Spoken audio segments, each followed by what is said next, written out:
Your brain struggles with starting things, finishing things, and being lazy. Ask yourself where you fall on the scale of being lazy to probably having ADHD. Picked your spot? Well, guess what?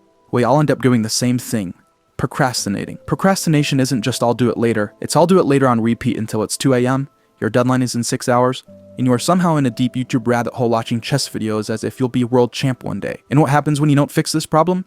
You'll be looking at yourself in the mirror when you're 40 years old and realize you've done nothing you wanted to achieve in life. It's time to change. So how do you fix it?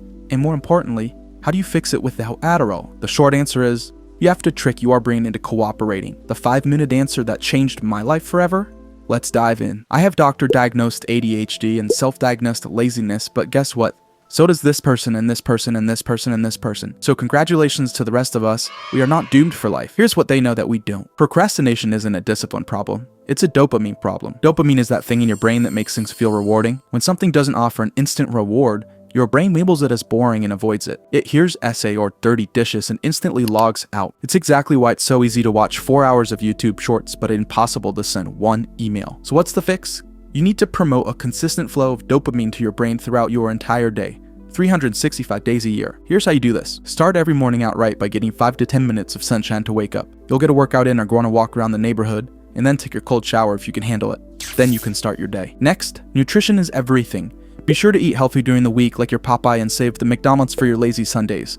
Also, ever heard of tyrosine? It's a natural amino acid that's a precursor to dopamine release. You get it through eggs and proteins and nuts. But I take a supplement version of it. It looks like this. It's been a lifesaver for me. Be sure to get a good night's rest, 6, 7, 8, 9 hours, whatever your body needs. If you're a zombie all day, your dopamine levels will surely be at 0. The next thing you need to do is manufacture urgency. Your brain does one thing really well: panic under pressure. The night before something's due, you suddenly become a productivity god. You write 10 pages, clean the kitchen, start a side hustle, and learn French. All because your brain thinks the world is ending in 12 hours. So, we need to set ourselves a self-imposed deadline, like exactly what I'm doing now. It's currently Friday, March 21st at 7:30 p.m. as I write this script, and I created a deadline for myself of Tuesday, April 1st to get this video done. If it's not uploaded by then, I will sell my dog to you. See?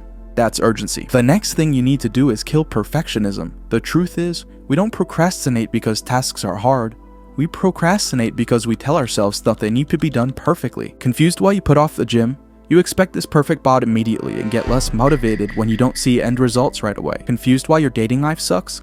You compare yourself to perfect Brad Pitt and think that you're not good enough. Can't get yourself to start working on that presentation? It's because you're scared, and the thought of putting together a 10-minute presentation is daunting. I can relate to all of this. So what's the fix? We need to learn to accept the gray areas in life. Some things simply don't have a right and a wrong, a yes or a no, and all or nothing. When you accept that, you will find it's easier to get started on things. You become more engaged with what you're working on in the moment instead of being tied to the end result. Bake some cookies with your girlfriend, and if they suck, who cares? You can laugh about it.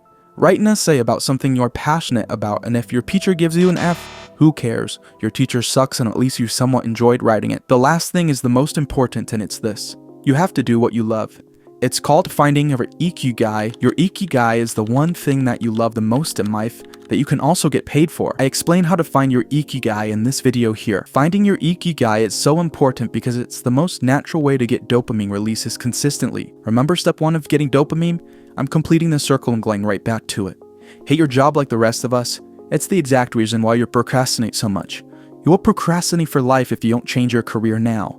I spent over 5 years doing something I absolutely hated. I waited until the very last second of every deadline to get something done. And the worst part, I never felt any sense of reward when I finally sent that email or closed that deal because I never felt fulfilled or accomplished. And you will never either if you don't do something you're passionate about. Procrastination isn't a personality flaw. It's not laziness. It's not lack of willpower. It's your brain protecting you from discomfort in the only way it knows how. Avoidance. Most people wait to feel ready before starting a task. The problem? That moment never comes. This is because your brain doesn't work on motivation, it works on momentum. The first 5 minutes of any task feel like lifting a car, but once you begin, it's surprisingly easier to keep going. So I'll close with this. You don't need a Adderall to make progress, you just need to outsmart your own brain. And if you're thinking, that's great, but I'll probably forget all this by tomorrow. Yeah, same here. So save this video, future you will thank you.